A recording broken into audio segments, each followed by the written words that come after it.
From Amateur Radio Newsline Report number 1956, these are the Ham Nation headlines for Wednesday, March 18, 2015. The sun unleashed its first super powerful flare of 2015 Wednesday, March 11th, with the intense eruption aimed directly at Earth. Lan Lamphir, KC7RUN of SpaceWeather.tv, was recording while doing some solar research. Here's what 40 meters sounded like when it hit the Earth. Have a good day, 73 KF7RUN. Yeah, what happened to the band? Is I weak now too?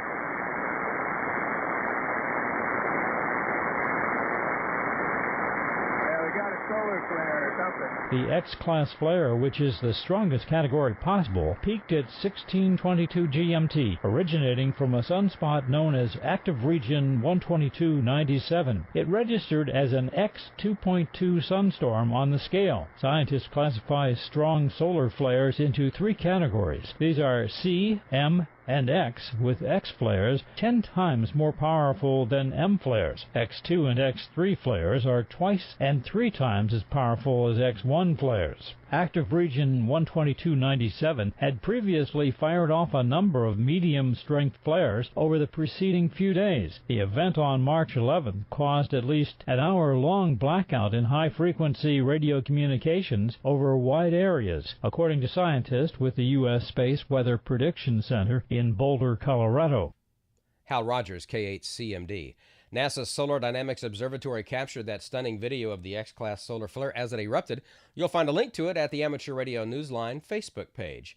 In new gear news, ICOM is showcasing new land mobile radio as well as some of its amateur radio equipment at the 2015 International Wireless Communications Expo in Las Vegas.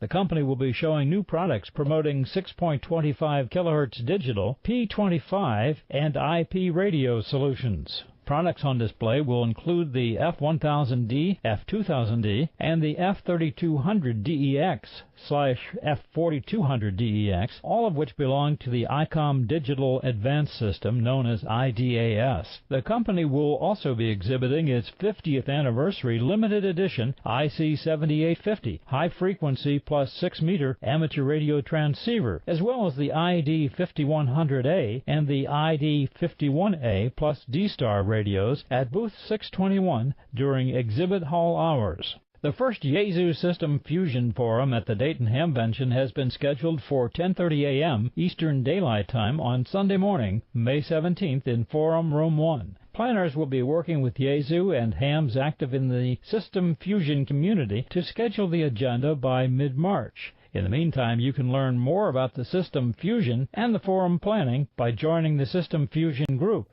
You'll find a link to the System Fusion group in this week's Amateur Radio Newsline report. Following the successful conclusion of vibration, thermal, and vacuum testing, the Fox 1 ham radio satellite is now stored in a clean environment awaiting launch.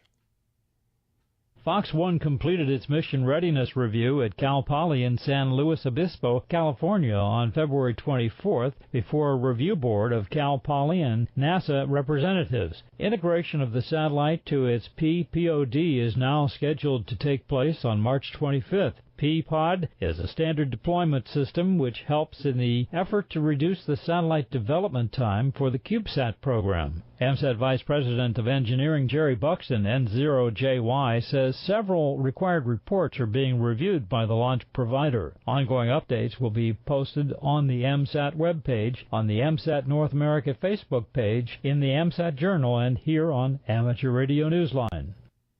And finally this week, a group of hams in Germany have brought back to life part of an international shortwave station. When shortwave station Deutsche Welle decided to close down one of its 500-kilowatt transmitters near Munich at the end of 2012, a group of radio amateurs applied for and were allocated the then available frequency of 60-70 kilohertz. That was back in 2013. The group now has an operational 10-kilowatt station on that frequency using the driver stages from the old Deutsche Welle transmitter. The rest of the transmitter was built and is run by Rainer Ebling, DBA QC. The license allows for transmission 24 hours a day, 7 days a week, but Channel 292, as it's called, currently operates mainly on weekends. Initially, for ham radio, there will be two programs. One called Radio DARC that will contain DX-related items, the expedition news, reports, and the like. That will be in German. The other is titled English Amateur Radio News. It will be broadcasting the GB2RS news from the Radio Society of Great Britain, along with other ham radio information services. The current plan is to start transmission of Radio DARC programming officially on Sunday, March 22nd at 1100 hours Central European Time. He then hopes to be able to broadcast more often once sufficient program content is available. For the Amateur Radio Newsline, I'm Bill Pasternak, WA6ITF in Los Angeles. Sure is nice to have Bill back with us, isn't it? And that's all from the Amateur Radio Newsline, your independent source for amateur radio news for over 37 years and counting at www.arnewsline.org. For Hal Rogers, K8CMD, and Bill Pasternak, WA6ITF, I'm Don Wilbanks, AE5DW 73. We'll see you next time here on Ham Nation.